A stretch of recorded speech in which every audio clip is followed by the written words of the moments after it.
हाल बनाना चाहते हैं तो स्मरण रखिए, आपको इस सागर की भांति बनना होगा। शांत चित्त रहिए, सब कुछ संतुलन में रखिए।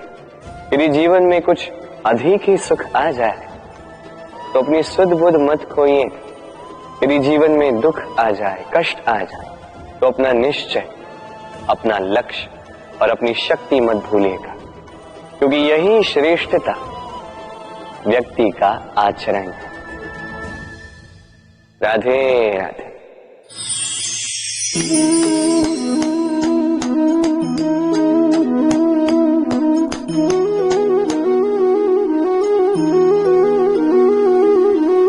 आप सोच रहे होंगे कि मैं कर क्या रहा। मैंने सुना कि चट्टानों में जो है रत्न पाए जाते, वही ढूंढ रहा था। तो देखिए कैसी विचित्र बात है।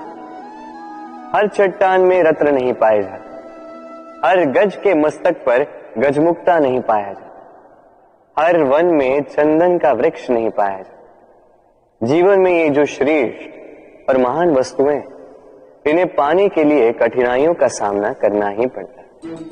अब ऐसे ही श्रेष्ठ होते हैं मित्र।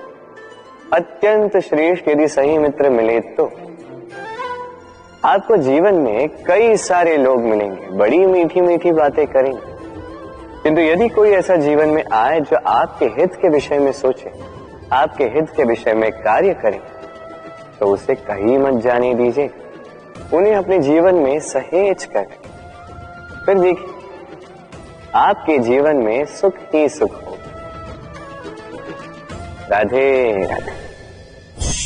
देखो तो ये संसार कितना सुंदर है, किंतु वास्तविक सत्य ये है कि इस संसार में सब कुछ नश्वर है।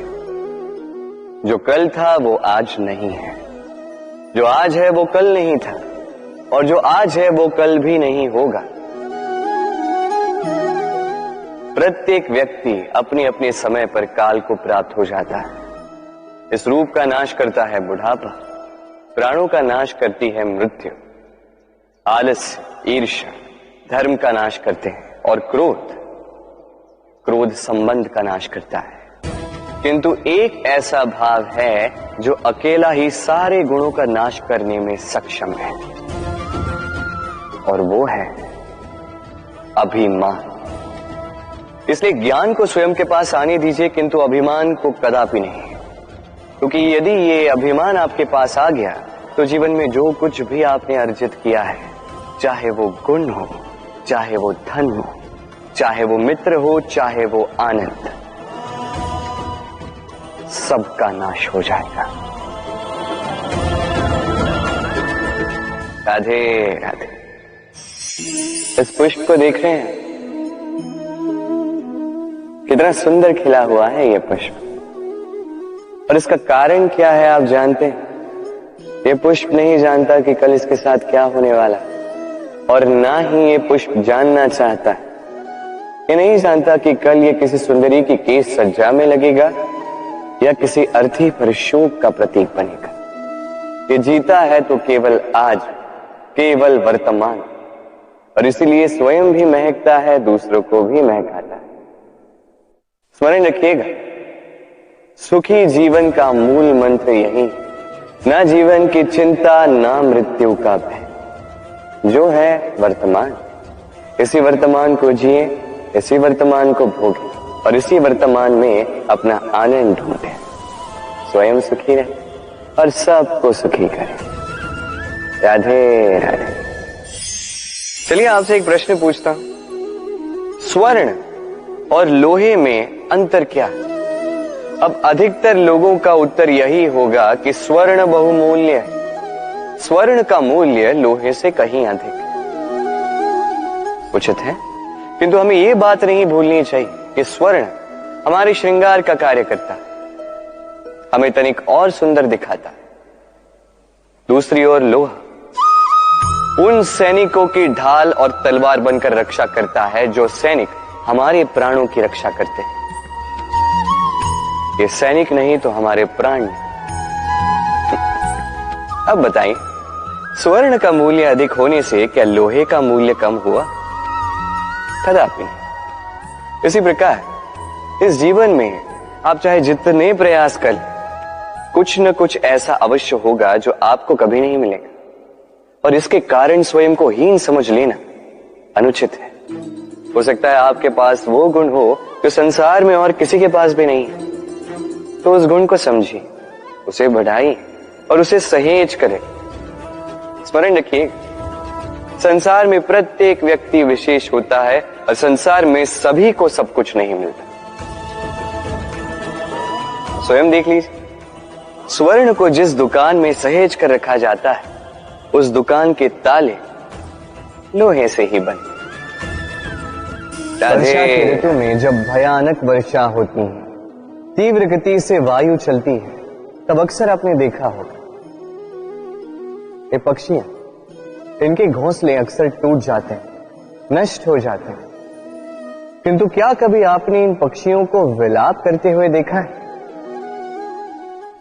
कभी नहीं। जैसे ही वर्षा रुकती है, ये पुनः तिनका तिनका जोड़कर अपना घोंसला पुनः बना ही देते हैं, अपना संसार वैसा बना देते हैं जैसा पहले था। और ऐसा क्यों? क्योंकि इस चक्रवात के कार्य से इन पक्षियों को कोई लेना देना है ही नहीं। वो तो बस वो करते हैं जो उनके हाथ में। और यही है सुखी जीवन का मूल मंत्र, जो आपके वश में नहीं, उस पर विलाप करके कोई लाभ नहीं होगा। अपना ध्यान केवल उस पर केंद्रित कीजिए जो आपके वश में।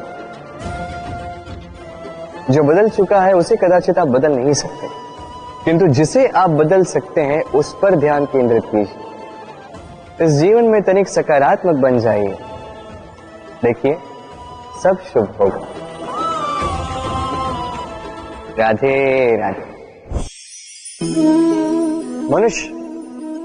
मनुष्य सदैव विश्वास करता है ऊपर उठने में, ऊंचा और ऊंचा उठने में, किंतु वास्तविकता तो यह है कि जब तक शिखर को स्पर्श नहीं करोगे, ऊपर उठने में आनंद नहीं आएगा।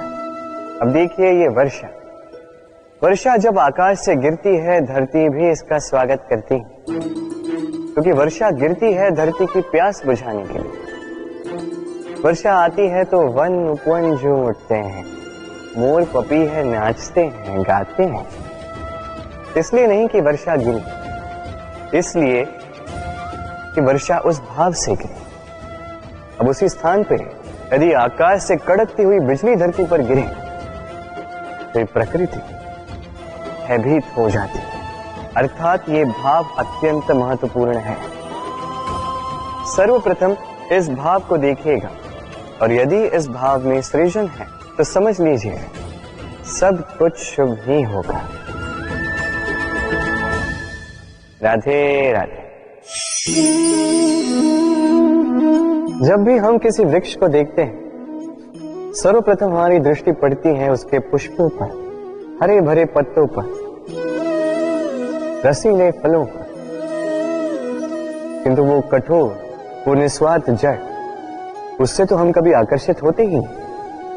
अब क्या इसका अर्थ ये है कि जिसने बलिदान दिया, जो उस वृक्ष की नींव है, जिसने उस वृक्ष को बढ़ाया, उसका कोई मोल ही नहीं? स्मरण रखिएगा, जब भी हम किसी वृक्ष को जल देते हैं, उसके पत्तों, पुष्पों या फलों को नहीं, उसकी जड़ को देते हैं।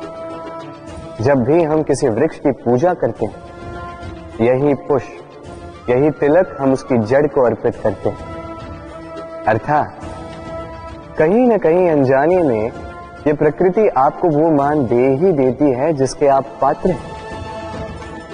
और इसीलिए तो मैं कहता हूं, तो कर्म किए जा, तू फल की चिंता ना कर, तुझे वो मान अवश्य मिलेगा जिसका तू पात्र है, बस विश्वास कर।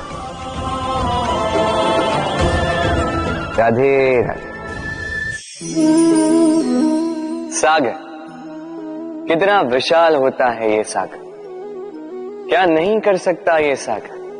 क्षण भर में त्राही त्राही मचा सकता है, प्रलय ला सकता है, संसार मिटा सकता है। ये सागर जीवन ज्योति बुझा सकता है। यदि कुछ नहीं बुझा सकता तो एक प्यासे की प्यास। दूसरी ओर ये गागर इतनी छोटी है कि गोपियां एक साथ 10-10 लेकर चल सकती हैं, किंतु यही छोटी गागर 20 की प्यास बुझा सकती है। अब बताइए, जल सागर में भी है और गागर में भी, फिर इतना अंतर क्यों? यहां पे अंतर है तो भाव के स्वभाव में। एक माटी में मीठा जल संजोकर रखती है तो दूसरा अपने खारे पानी से किसी को भी माटी में मिला सकता है। आप क्या बनना चाहेंगे? सागर का खारा पानी बनकर किसी की आस बुझाना चाहेंगे या मीठी गागर बनकर किसी की प्यास बुझाना चाहेंगे? निर्णय आपका है। राधे राधे।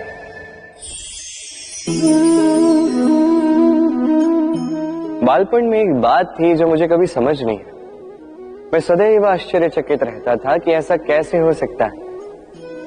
बात कुछ यूं थी, मैं हमारी गौशाला में देखता था अलग अलग रंग रूप की गैया, किसी का रंग काला तो किसी का श्वेत, किसी का भूरा तो किसी का चितकबरी। अब मैं देखता था किसी के सींग बड़े हैं तो किसी के इतने छोटे कि मानो दिखाई ही न दे।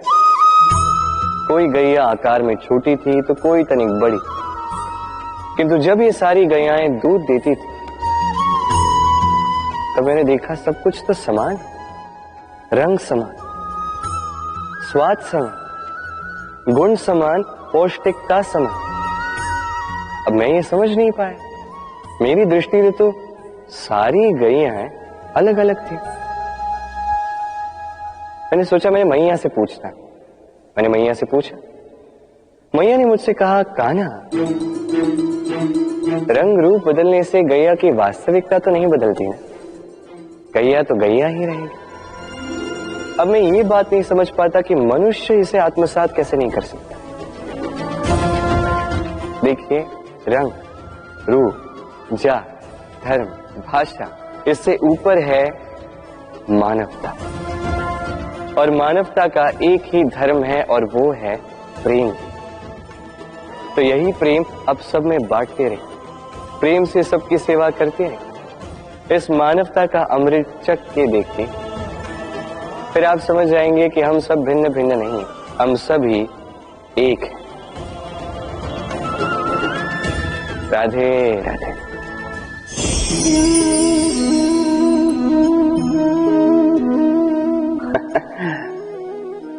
मेरे मन में अभी अभी एक विचार आया। क्या आप भी ऐसा सोचते हैं कि ऐसा क्यों होता है? ईश्वर ने हमें 2 आंखें दी, 2 कान दिए, 2 हाथ दिए, किंतु मुख केवल एक ही दिए, जीभ केवल एक ही दी।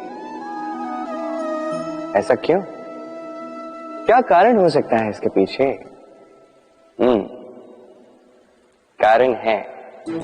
कारण ये है कि ईश्वर चाहते हैं कि हम देखें अधिक, सुने अधिक, कार्य अधिक करें, बोले कम। अब यदि आप गौर से सोचेंगे तो इसमें भी हमारी जीभ को अत्यंत कोमल बनाया गया है ताकि इन कठोर दांतों के मध्य में ये बड़ी सरलता से रह सके। अब इसके पीछे भी कोई कारण है। हमारे शब्द और हमारी वाणी भी इसी प्रकार कोमल और सरल होनी चाहिए। स्मरण रखिए, यदि इस मुख से शब्द कठोर निकलेंगे तो इसके परिणाम भी कठोर ही होंगे। इसी कोमल, इसी सरल और इसी मीठी वाणी के साथ आइए मेरे साथ कहें, राधे राधे। इस कोमल घास को देख रहे हैं, इतनी कोमल कि कोई बालक भी आके इस पर बैठ जाए तो ये दब जाती। एक छोटा सा चूहा कहीं से आ जाए, अपने दांतों से इसे काट सकता, और यदि कोई हाथी आ गया तो बड़ी सरलता से इसे जड़ से उखाड़ कर फेंक सकता है ना? अब देखिए,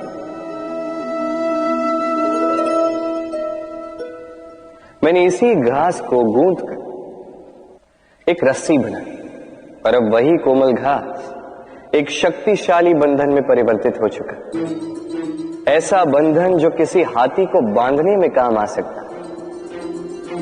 वही हाथी जो बड़ी सरलता से इस घास को उखाड़ कर फेंक सकता था। समझे आप? इसी रस्सी की भांति यदि एक साथ रहोगे, एक दूसरे की सहायता करोगे, साथ निभाओगे, तो कितनी भी बड़ी समस्या क्यों ना, उसका हल बड़ी सरलता से आप निकाल पाओ। राधे।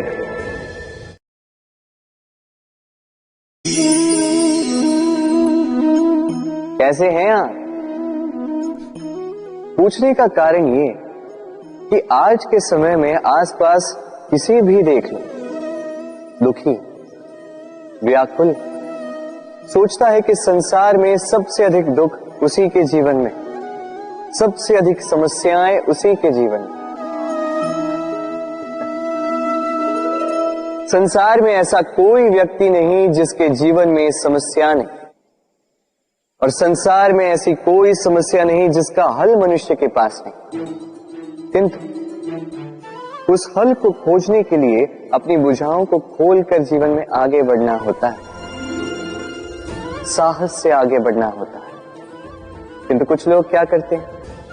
अपने माथे पर हाथ रख के किसी कोने में बैठकर निराश होकर अपने भाग्य को कोसते हैं।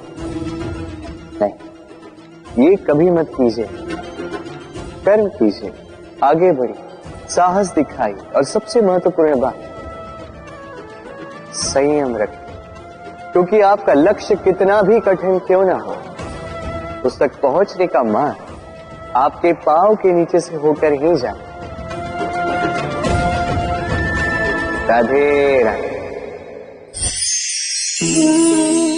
आप ऐसे कई लोगों को जानते हो जो ब्रह्म मुहूर्त में उठते हैं, स्नान करते हैं, प्रार्थना करने बैठ जाते हैं, श्लोक पाठ करते हैं और दूसरों को भी ज्ञान देते हैं कि वो भी ये सब करें, मंत्रोच्चार करें।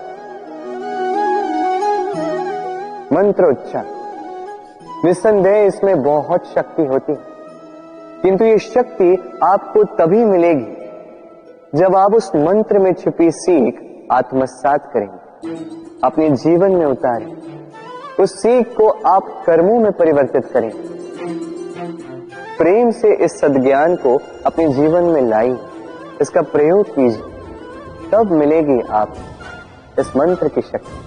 अन्यथा ये मंत्र पढ़ के कोई लाभ नहीं होगा। स्मरण रखिएगा, मंत्र की शक्ति उसे बोलने में नहीं, उसे अमल करने में। राधे राधे।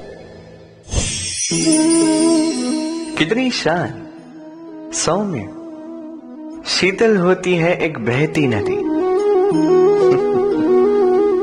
आसपास की भूमि को नम करती है, पशुओं को जल देती है, पक्षियों के लिए क्रीड़ा स्थल बन जाती है और हमें देती है शांति। किंतु बाढ़ में जब यही बहती नदी प्रकोप पर उतर आती है, जब अपना रौद्र रूप धारण कर लेती है, कुछ नहीं छोड़ती। वन, घर, शहर, पर्वत तक तोड़ डालती है ये शांत बहती नदी। अब इसी प्रकार होते हैं हमारे भाव। जब तक शांत है, जब तक नियंत्रण में, तब तक सदा आपको सुख देंगे, किंतु यदि ये अनियंत्रित होकर बाहर निकले, सर्वस्व का अंत कर देते हैं। इसलिए भावनाओं के नियंत्रण में नहीं है, भावनाओं को नियंत्रण में करना सीखें। आप जीवन में बहुत सफलता पाएंगे। राधे राधे। चलिए आपसे एक प्रश्न करता हूं, सबसे स्वादिष्ट फल कौन सा है? अब कोई कहेगा आम, तो कोई कहेगा सीताफल, कोई कहेगा अमरूद, और क्यों नहीं? अब प्रत्येक व्यक्ति की अपनी अपनी रुचि है, अपना अपना स्वाद है। कोई ये भी कह सकता है कि भाग्य से जो भी फल मिले वही सबसे अच्छा। अब रुचि चाहे जो भी हो, जैसी भी हो, सबसे मीठा फल वही जो परिश्रम के पश्चात प्राप्त हो। अब देखिए, तिनका तिनका जोड़कर, पाई पाई जमाकर अपनी स्वयं की एक कुटिया बनाना, उसमें रहना, वाह, इसका आनंद ही कुछ और है। और इसके समक्ष बड़े बड़े महलों का सुख फीका पड़ जाता है। ऐसा क्यों होता है? इसका उत्तर बड़ा ही सीधा साधा है। जब आप परिश्रम करते हैं, मानसिक परिश्रम करते हैं, शारीरिक परिश्रम करते हैं, अपना सारा समय उसमें निवेश करते हैं, निरंतर प्रयास करते हैं, उसके पश्चात आपको यह फल मिलता है, तो इस फल का मूल्य तो आप जानते ही हैं। स्मरण रखिएगा, परिश्रम अमूल्य है, इसलिए इससे मिला फल भी अतुल्य है। तो परिश्रम करते जाइए, निरंतर प्रयास करते जाइए, इस फल को प्राप्त करते जाइए, अपने इस जीवन में इस सफलता को प्राप्त करते जाइए। और मेरे साथ प्रेम से कहिए, राधे राधे। लोग कहते हैं संगठन में बहुत शक्ति होती है, और सत्य कहते हैं। अब देखिए, एक उंगली और एक मुट्ठी के बल में कितना अंतर है हम सभी जानते हैं, किंतु एक उंगली आपको उचित मार्ग दिखा सकती है, मुट्ठी मार्ग अवरुद्ध कर सकती है। इसलिए यह जानना अत्यंत महत्वपूर्ण है कि संगठन और भीड़ में क्या अंतर है। इसे पहले पहचान। संगठन वो जहां आपका अपना व्यक्तित्व, अपनी पहचान, केवल शक्ति पाने के लिए भीड़ का भाग बन जाना ठीक नहीं, क्योंकि ये भीड़ भले ही आपको शक्ति दे, किंतु आपसे आपकी पहचान छीन लेती है। इसलिए संगठन में रहिए, किंतु अपने व्यक्तित्व को, अपनी पहचान को, इसे कभी मत खोइएगा। राधे राधे। क्रोध, क्रोध क्या है कौन नहीं जानता। हर आयु, हर वर्ग, हर श्रेणी के व्यक्ति को क्रोध का अनुभव हो चुका है। बल्कि किसी किसी का तो परिचय ही इसी प्रकार दिया जाता है कि ये व्यक्ति अत्यंत क्रोधी है, इससे तनिक बच के ही रहना। अब क्रोध क्या है हम सभी जानते हैं, किंतु ये क्रोध कर क्या सकता है ये बहुत कम लोग जानते हैं। क्रोध कुछ इस प्रकार है, किसी जलते हुए अंगारे को पकड़ना और किसी और की ओर फेंकना। अब इसके पीछे आपकी मंशा होती है सामने वाले को जलाने की, किंतु उससे पहले तो आपके स्वयं के हाथ जल जाते हैं। तो स्मरण रखिएगा, जब भी आप किसी और पर क्रोध करते हैं, सर्वप्रथम वो आपके विनाश का कारण बनता है। मैं कहता हूं, जब इस संसार में करने के लिए प्रेम है तो क्रोध करना ही क्यों। प्रेम कीजिए, यही प्रेम सब में बांटिए, और इसी प्रेम के साथ कहें राधे राधे। भय, ये भय सदैव मनुष्य के साथ ही रहता है। कुछ खो देने का भय, जो पा लिया उसे खो देने का भय, अब जिसके हम निकट हैं उसके दूर चले जाने का भय, जो हमारा है हमसे छिन जाने का भय। अब मनुष्य सारा जीवन व्यतीत कर देता है इस भय की छाया में, किंतु क्या कभी आपने ये सोचा है कि ये भय हमें क्यों लगता है? ये भय हमें इसलिए लगता है क्योंकि हम उस व्यक्ति, उस भाव, उस वस्तु को स्वयं से समेट कर रखते हैं।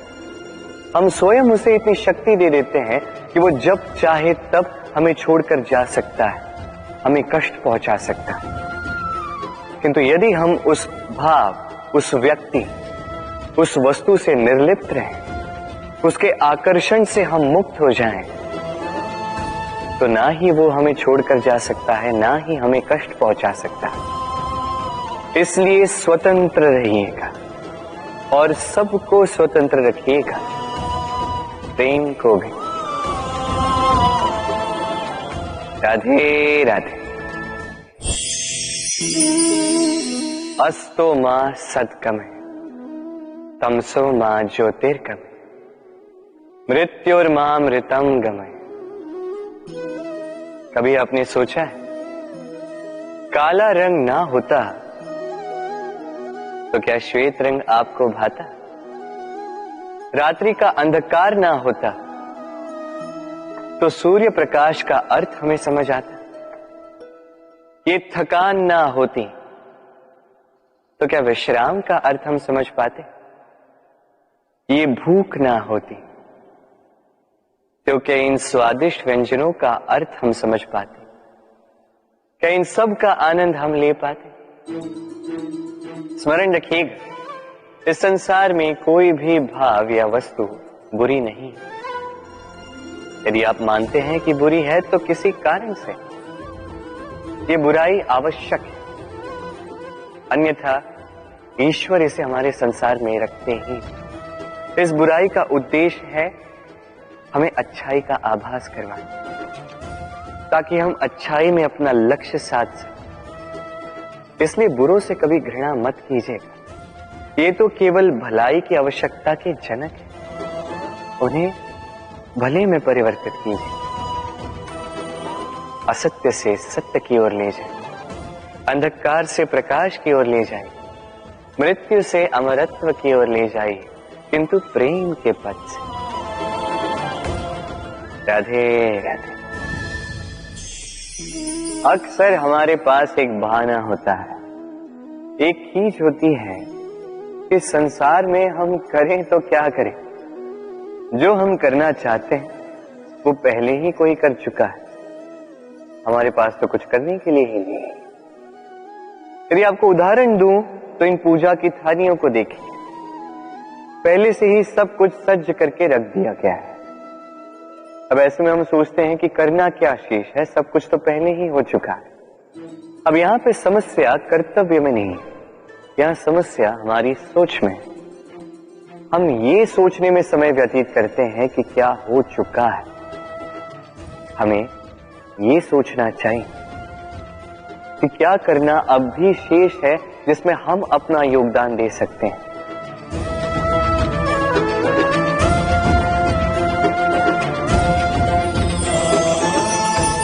समझे? संसार में ऐसा कोई कार्य नहीं जो पूरा हो। आप सदैव उसे आगे बढ़ाने के लिए प्रयास कर सकते हैं, आप उस कार्य को और श्रेष्ठ बना सकते हैं।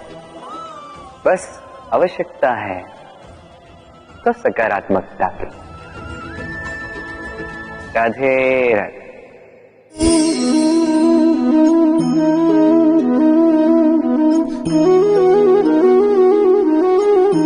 चलिए आज आपसे एक प्रश्न पूछता हूं। मनुष्य अंधकार से भयभीत रहता है, ऐसा क्यों? इसका उत्तर है कि इस अंधकार में मनुष्य कुछ देख नहीं पाता, न आगे देख पाता है न पीछे, आसपास क्या है समझ नहीं पाता, न अपनी राह देख पाता है न अपना लक्ष्य। इसके कारण अपना विश्वास खो देता है और इसी कारण से भयभीत हो जाता है। चलिए अब आपसे एक और प्रश्न करता हूं। क्या इस संसार में इतना अंधकार है कि इस दिए का अस्तित्व ही मिटा दे? नहीं, उल्टा ये दिया अंधकार को चुनौती देता है, स्वयं जलकर संसार को प्रकाश देता है। ये छोटा सा दिया, अब जब ये छोटा सा दिया अंधकार से भयभीत नहीं होता तो भला आप क्यों असफलता से भयभीत होते हैं? आपके भीतर एक अमर आत्मा है, बस आवश्यकता है तो उस आत्मा को जगाने की। अपने भीतर की इस ऊर्जा को जगाकर तो देखिए, सब कुछ दिखेगा। राधे राधे। विवाह प्रेम का लक्ष्य है, ये भ्रम है था। और इसीलिए मनुष्य सदैव ये भूल कर बैठता है, सोचता है कि विवाह ही प्रेम का लक्ष्य है। मनुष्य प्रेम को पाना ही प्रेम समझ लेता है। अब देखिए ना, इस संसार में कुछ ऐसे भी भाग्यशाली लोग हैं जिनका विवाह उनके प्रेम के साथ होता है। कुछ का प्रेम ऐसा भी जिन्हें विवश होकर ना चाहते हुए भी किसी और के गले में वरमाला डालनी पड़ती है। किंतु ये दोनों भूल कर बैठते हैं था। विवाह के पश्चात वो सोचते हैं कि हमें तो सब कुछ मिल गया, हमने तो प्रेम प्राप्त कर लिया, हमारा लक्ष्य पूर्ण हुआ। किंतु उसके पश्चात ये जो प्रेम है था कहीं ना कहीं खो जाता। और जिन्हें प्रेम ना मिला वो प्रेम ना मिल पाने की पीड़ा में प्रेम ही भूल जाते हैं। समर्पण, 100% निस्वार्थ समर्पण, वो समर्पण जो किसी मां के मन में अपने संतान के लिए होता है। क्योंकि ये प्रेम दाऊ, ये प्रेम पाना नहीं है, ये प्रेम देना है। अपने आप को, अपने अस्तित्व को, अपनी आत्मा को समर्पित कर देना। ये प्रेम ना ही शारीरिक है ना ही भौतिक। ये प्रेम तो अपनी आत्मा का समर्पण है। ये विवाह एक संबंध अवश्य है और इसमें कुछ भी अनुचित नहीं है। ये विवाह प्रेम से प्रतिबंधित नहीं है था। ये प्रेम कहीं ऊंचा है। अब यदि मैं आपको उदाहरण दूं तो क्या राधा के विवाह के पश्चात मैं उसके सुख की कामना करना छोड़ दूं? कैसे मैं प्रयास न करूं कि राधा जीवन में सदा सदा के लिए सुखी रहे? क्या मेरे मन में राधा के लिए प्रेम कम हुआ? कृष्ण का राधा के प्रति प्रेम कृष्ण में समाहित है ना? दाऊ, ये प्रेम पाप तब बन जाएगा जब इस प्रेम के बदले हम कुछ चाहेंगे। किंतु यदि ये प्रेम समर्पित हो तो ना ही ये अनीति है ना ही ये पाप है। पर सेतु बांधने की कथा के विषय में तो आपने सुना ही होगा। श्री राम की सेना को 100 योजनों के समुद्र को पार करके लंका पर आक्रमण करना था। वास्तुका, नल और नील ने सेतु बांधने का उपाय सोचा, किंतु अब सेतु बांधा कैसे जाए? समुद्र इतना गहरा है, कितने पत्थर डाले जाए कि पार करने लायक स्थान हम समुद्र से ले सके। तब किया गया एक काम, पत्थरों पर लिखा गया राम का नाम, और जब इन पत्थरों को सागर में फेंका गया तब वो तैरने लगे। अब कोई कहेगा ये राम के नाम की महिमा है, कोई कहेगा ये नारायण का कोई चमत्कार है, किंतु नहीं, ये राम का वो गुण है, उनके व्यक्तित्व की वो महानता है जिसने उनका प्रतिनिधित्व किया। कि पत्थर भी इस सागर में तैरने लगे।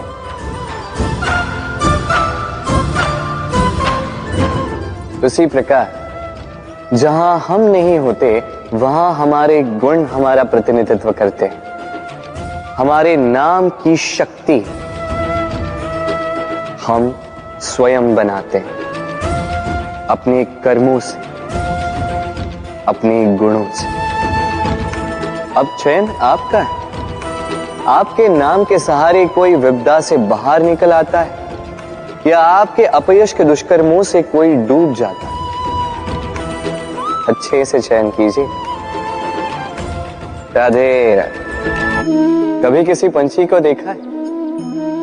जब उसे अंडे देने होते हैं तो वो सर्वप्रथम एक स्थान खोजता है, एक स्थान जो वर्षा, धूप, शत्रुओं से सुरक्षित हो। फिर वो अपना घोंसला बनाता है, फिर अंडे देता है और फिर जब उन अंडों से नन्ही संतानें निकल आती तो उन्हें भोजन देता, उनकी सुरक्षा करता, परंतु जब उनके पंख निकल आए तो ना उन्हें भोजन देती है, ना ही उन्हें घोंसला बनाना सिखाती। उड़ने की कला सिखाती है बस।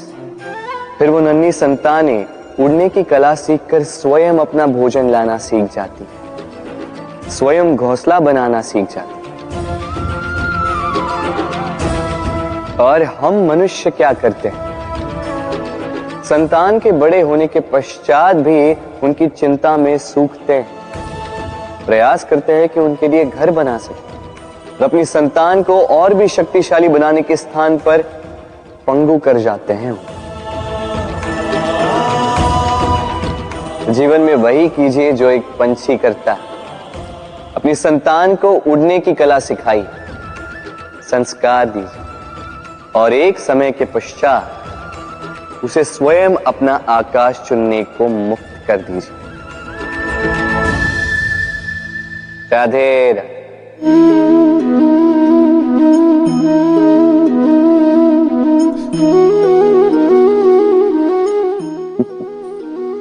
अब आप सोच रहे होंगे कि मैं इतनी एकाग्रता के साथ इस चींटी को क्यों देख रहा हूं। आपको बता दूं कि आज इस चींटी को देखकर मैं मंत्रमुग्ध हो चुका हूं। इसके रूप, इसके आकार को देखकर नहीं, इसके प्रयासों को देखकर।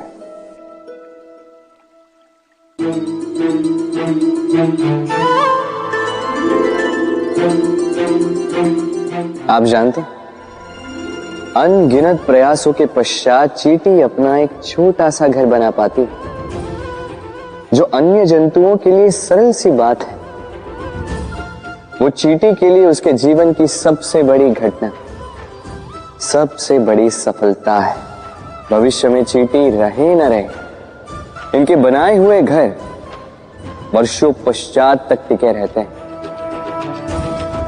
जीवन में सफलता के साथ भी ऐसा ही होता है। आपको एक दिन में सफलता नहीं मिलती, किंतु यदि आप प्रतिदिन प्रयास करते रहे तो एक दिन आपको सफलता अवश्य मिलेगी। स्मरण रखिएगा, भाग्य के द्वार उनके लिए नहीं खुलते जो हार मान लेते हैं। भाग्य उनका स्वागत करता जो उठकर उनके द्वार खटखटाने का प्रयास करते। तो प्रयास करते रहे, सफलता एक न एक दिन आपके पास आएगी। राधे राधे। क्या प्रेम में विवाह करना अनिवार्य है? तुम्हें क्या लगता है? बात बुराई की नहीं है राधा, बात है बंधन और जुड़ाव की। राधा, विवाह एक ऐसा पवित्र बंधन है जो दो लोगों को एक जीवन के लिए बांध के रखता है, किंतु प्रेम एक ऐसी भावना है राधा जो दो प्रेमियों को अनंत काल तक जोड़कर रखती है। विवाह में कोई बुराई नहीं है राधा, किंतु क्या इसे प्रेम के अनंत बंधन का अंग बनाना उचित होगा? जो प्रेम अलौकिक है राधा, उसे सांसारिक बंधन में क्यों बांधना? हमें देखो, इस क्षण को देखो, अभी भी हम साथ में ही है ना।